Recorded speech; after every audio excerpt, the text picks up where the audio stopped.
কবরে যেতেই হবে, মুনকার নাকিরের প্রশ্নের জবাব দিতে হবে।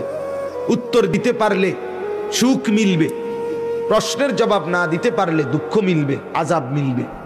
হাসরের ময়দানে আমার হাতে আমলনামা দিবে, আর আমার জিন্দেগীর সমস্ত কৃতকর্মের হিসাব দিতে হবে।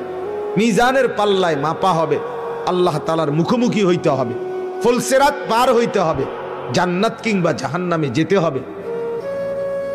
এই কথাটা যদি আমার দিলে বাস্তবিক অর্থে বুঝে আসতো, দিলে থাকতো, তাহলে আমার জন্য আল্লাহর প্রত্যেকটা হুকুম মানার জন্য এগিয়ে আসা সম্ভব ছিল, নিষেধগুলো থেকে বাঁচা সম্ভব ছিল। আমি আগায় আসি, আমি চেষ্টা করে যাই না। আমরা আগের থেকেই নফস আমাদের শয়তান